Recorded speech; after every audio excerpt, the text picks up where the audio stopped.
Hi there, Lindsay here, the Frugal Crafter. Today we're going to draw this jar of berries, and this is actually one of my sketches for World Watercolor Month, and I have a real-time version of this up in Critique Club if you want to check it out. I'll put a link in the video description. Critique Club is a monthly membership group that you can upload your own original artwork for feedback from me, or you can enjoy the over 60 real-time tutorials that I have up there. I add 2 every month, and it's just a really fun group of people that want to improve their artwork. So I'm starting off with a blue pencil, and I'm using a call erase. This is actually the blue one, not the light blue, not the non-photo blue, but I'm using blue because if you look at the reference image, it's up in the corner of the screen. Look at how the highlights in the glass kind of have a blue cast to them. I don't know if that's really going to show up that well. I do have this photo on Instagram as well as in the download section of Critique Club under this lesson. But if you look, there's just like a slight cool blue tone to it, and that's probably due to the like light coming in from the window, and also my kitchen is blue, so I'm sure some of those colors are reflecting the glass. That's where I took this picture. And I thought this would be really fun to paint because I thought these fruits were so pretty chopped up and in the mason jars. I had was making breakfast the other day, and I made a couple extra fruit cups for the kids when I got up. And I also knew that the prompt on the last day of World Watercolor Month was jewels, and I just thought these fruits looked like little jewels in the jar, and I thought it would be a really good subject to paint on that day. Now, I wasn't quite sure about my my symmetry here, so I'm actually using a T-square to make sure that I've got it fairly symmetrical and like the edges of everything lined up on the same plane. By the way, the sketchbook I'm working on is made of Arches paper, and it was made by a viewer and friend named Rosi, and I'm trying to convince her to sell some of these because a lot of people have asked me about them. So if she does, I will totally let everyone know during a sat chat or something, because this sketchbook is great. It's probably my favorite, so definitely my most high quality one, and with Arches paper it's just so nice to work in. But anyway, thank you, Rosi. I've been enjoying this for over a year, and it is just delightful. So I'm just sketching in the fruits now that I got the basic shape done. And you know, of course, you can always print out and trace a picture if the drawing is frustrating. I know symmetrical things are difficult for me. I'm definitely more of an organic line type of gal. So like flowers and animals and even people and stuff are easier than like vases and symmetrical things for me to draw. But I do enjoy a challenge, and I like the juxtaposition of the you know, machine-made jar with the hard mechanical lines versus the organic lines of the fruit. So it's nice to have a little contrast in, I think. And I'm still fiddling with the shape there. I'm using a white plastic eraser to do my erasing instead of the eraser at the end of the call erase pencil. For the most part, there I just proved myself wrong. Because sometimes I find with the pink erasers they can smear or stain the paper or abrade the paper a bit. So white plastic erasers work great. You can even find them at dollar stores. You don't even have to go to the art store or office supply store to get them. They work really good. Now I'm just drawing in the pattern on the top of the jar. It's a gingham pattern. And they will cross, and where the stripes cross, you get the darker check in the gingham or the plaid. It's kind of like tablecloth, a picnic table cloth type pattern. And I think it's very sweet and very summery and very country. And I thought it went with this theme really well. And obviously it's on the jar that I used. So I love those. I love that jam, that Bon Mama jam. It's the raspberry one is my favorite, but I love the jars because they're wide mouth. They're really great for doing overnight oats in or for doing berry cups. So I reuse almost all my jars anyway for like Tupperware because our town doesn't recycle. So I have to throw glass jars away if I don't find a way to reuse them. So I try to find ways to reuse them, and I buy things in glass jars that I would want to reuse. Now the watercolors I'm using are actually kind of a budget find. I will have a full review on them in a couple of weeks, but I've done a few paintings with them so far and I'm very impressed. I will link them down below.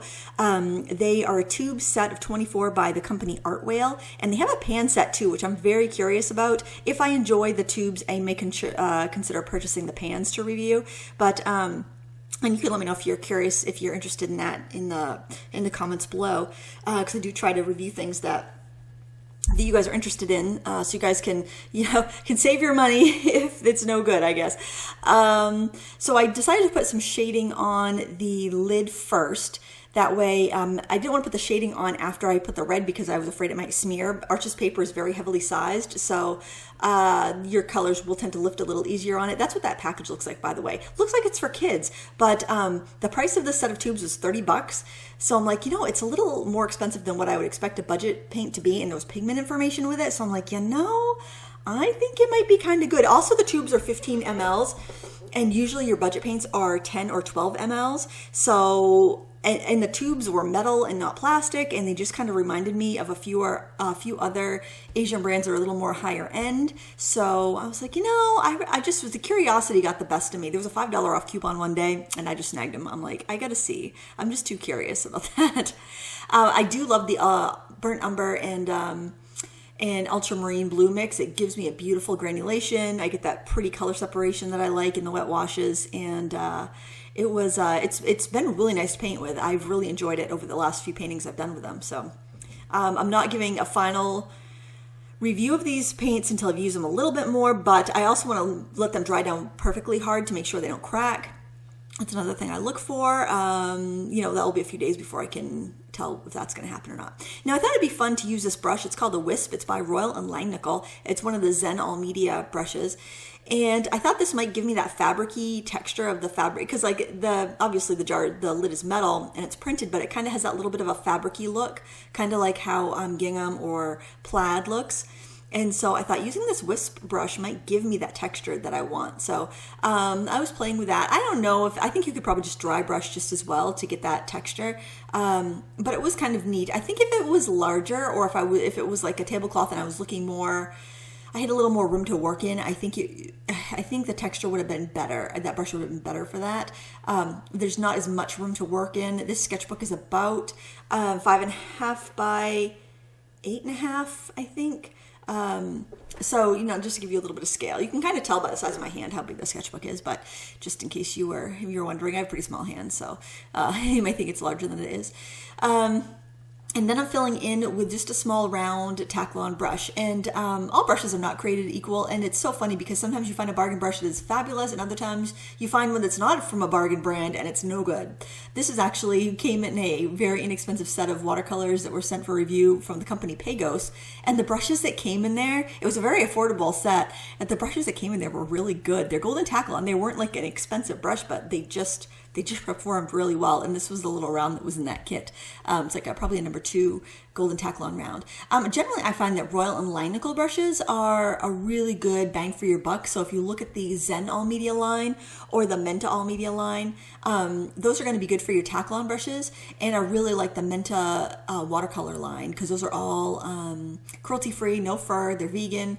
And they even have an oil painting line too with faux hog bristles, which are much cheaper than the Mimic hogs that I use from Jerry's Autorama. Those are great, but they're pricey. They're a lot more expensive. So, and also the Menta watercolor brushes remind me a lot of the Princeton Neptunes. So I like the Creative Mark Mimic watercolor brushes better than the Menta watercolor brushes, but the Mentas are a lot cheaper. The Mentas remind me more of the Princeton Neptunes, which I don't like as much as the Creative Mark Mimics. So just little points of a reference. I'll try to find those and link them in the video description. By the way, I'm going to be doing a sketchbook flip through tomorrow, I think on Monday, August 2nd, for all my World Watercolor Month paintings. So 31 paintings, we'll go through them. I don't know, I'll have to corral all the sketchbooks I used during World Watercolor Month and kind of bookmark them.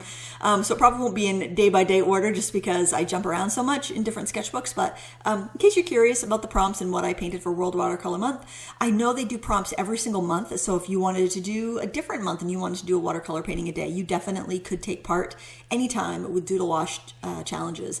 It's fun, it's free, and it can help you level up your skills. I have done the July one a few times. It's a lot of fun. I can't do it every day, every month, but I try to do a couple challenges a year. So like Inktober and World Watercolor Month are my favorite. So that's usually what I do, unless I'm doing some personal challenge, which quite frankly, I usually flake out on.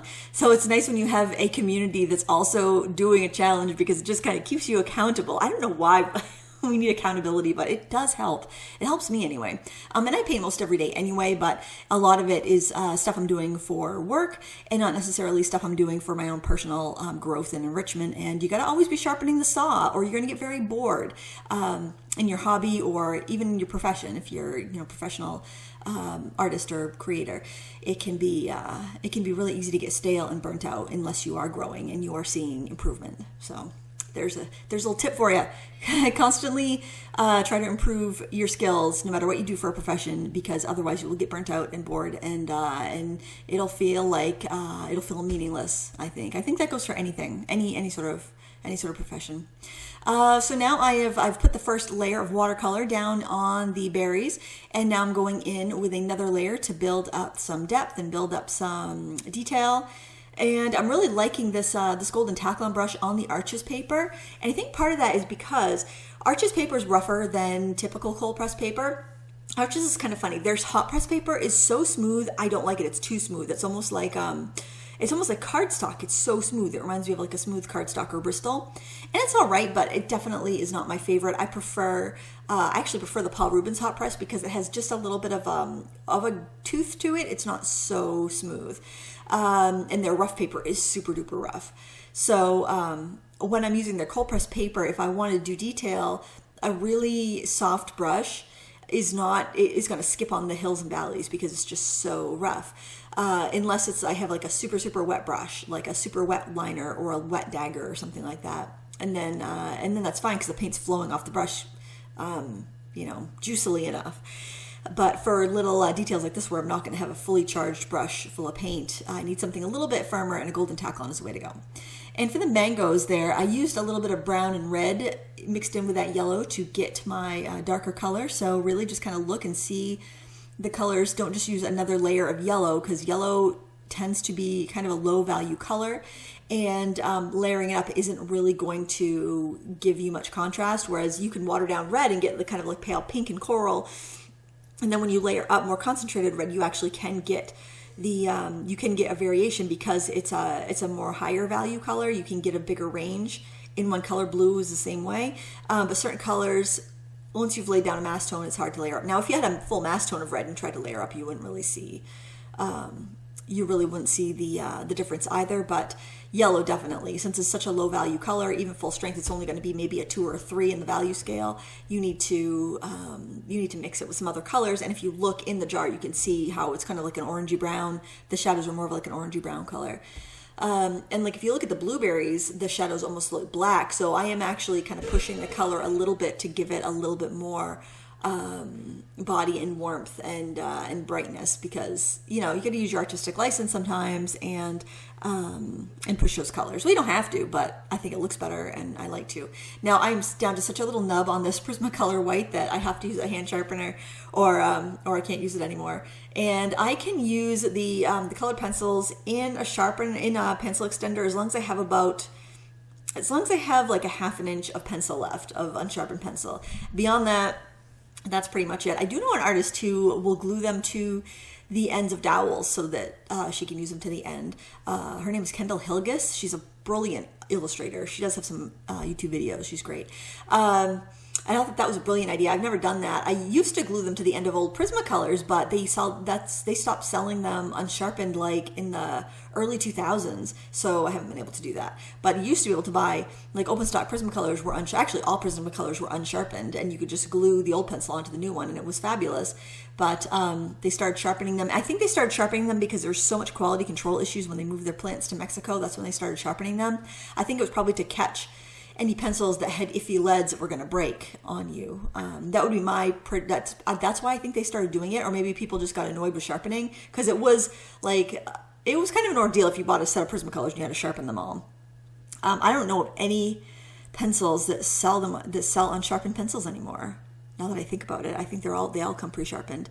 And most other pencil brands come with capped ends, so you wouldn't be able to glue a pencil onto the end anyway, but you used to be able to with Prismacolor, and that was nice because then you could use up every last little smackerel of pencil that you have left, which isn't the case anymore.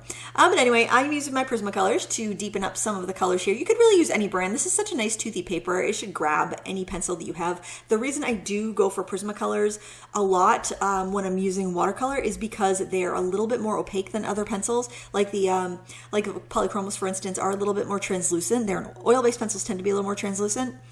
And they just don't show up as well over watercolor. And a lot of times when I want to use when I want to use colored pencils over watercolor, I want to do that because I want to lift a color up a little bit. I want to make it a little bit lighter, or I want to increase the volume of the thing that I am drawing and give it a little bit more weight and depth. So having that little bit of opacity is really helpful for the work that I do. And here I'm going to bump up the chroma on the red plaid, because I did notice the red that is in that Art Whale kit. There's also a magenta, which I didn't use, but the red that's in there does kind of shift duller, kind of like a Madder Lake or a alizarin crimson. So it definitely, once it dries, you lose a little bit of that saturation, and that's kind of that pigment, that color. So I did kind of boost that a little bit with my Crimson Lake pencil. And we're getting towards the end here. Got to sharpen that pencil again. Oh man. I'm going to have to order some more white Prismacolors. I usually wait. I make a list of what I'm running low on, and then I will make an order, and I'll order a bunch so I can get the multi-pencil discount over at Blick. But there you have it. It is done. I really enjoyed this project, and I hope you enjoyed it too. And if you're in Critique Club, I hope you give it a try and you post your work in the Critique Club group. I used my phone as a reference photo, and let me tell you a tip. You can change how long your screen will stay on, and I just changed it to 15 minutes, and then that really helped me when I was painting. But that's all for today. I'll have a link to Critique Club where you can find this tutorial if you're interested in the real-time version. Thank you so much for watching. Until next time, happy crafting!